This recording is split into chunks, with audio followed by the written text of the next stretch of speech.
Hello everyone, how are you all? I hope आप सभी अच्छे होंगे। आप सभी का स्वागत है हमारी आज के वीडियो में। और आज के इस वीडियो में बात करने वाले हैं अबाउट पैलिंड्रोम पार्टीशन। तो पिछले ही कुछ वीडियोस में हमने सीखा था कि पैलिंड्रोम का मतलब क्या होता है। पैलिंड्रोम यानी कि कोई एक ऐसा वर्ड जो अगर आप उसको राइट साइड से पढ़ रहे हैं या लेफ्ट साइड से पढ़ रहे हैं तो उसका मीनिंग सेम होगा या वर्ड सेम रहेगा, वर्ड बदलेगा नहीं। जैसे कि हमने रेस कार का एक एग्जाम्पल देखा था। ओके, तो अब यहाँ पर हमारे पास क्या है कि उसी पैलिंड्रोम में पार्टीशन करना है। पार्टीशन करना मतलब कुछ हिस्सों में बांटना है। As simple is that. And एक बात आपको याद रखनी है कि जब भी आप पैलिंड्रोम पार्टीशन कर रहे हैं तो कभी भी आपका वेरिएबल खाली नहीं होना चाहिए जिसमें आपकी पार्टीशन की हुई वैल्यू स्टोर हो रही हैं।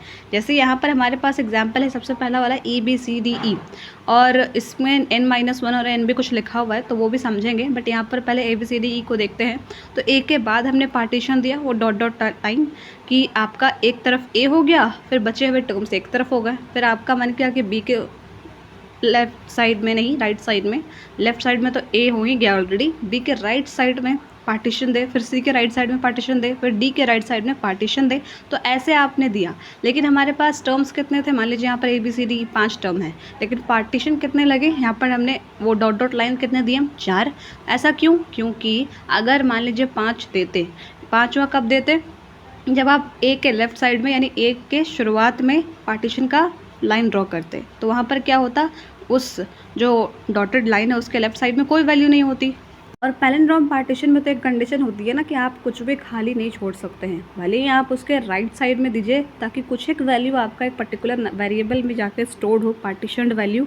इसलिए जब भी हमारे पास n टर्म्स होंगे तो पार्टीशन हमारे n-1 टाइम्स लगेंगे, यानी उससे एक कम।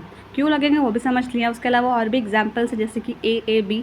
तो AAB में हमें वहाँ पर दिख रहा है कि कुछ पैलिंड्रोम बन रहा है। AA को आप राइट से पढ़ें या लेफ्ट से पढ़ें, आपका वो वर्ड सेम ही होता है। तो हमने वहाँ पर डबल A के बाद लगा दिया ताकि हमारे पास दो आउटपुट आएँ, एक AA और एक B।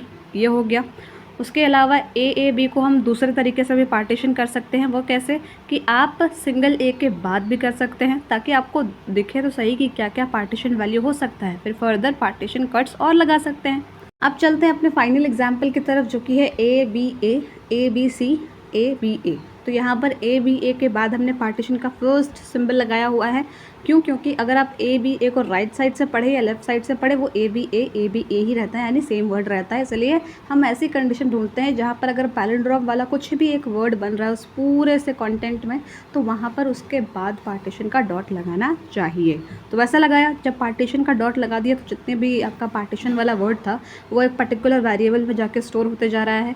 फिर उसके हम एक आगे बढ़े तो A के बाद लगाया नेक्स्ट स्टेप में, तो A के बाद लगाया तो A आपका स्टोर हो गया, फिर बाद वाली वैल्यू स्टोर हो गई।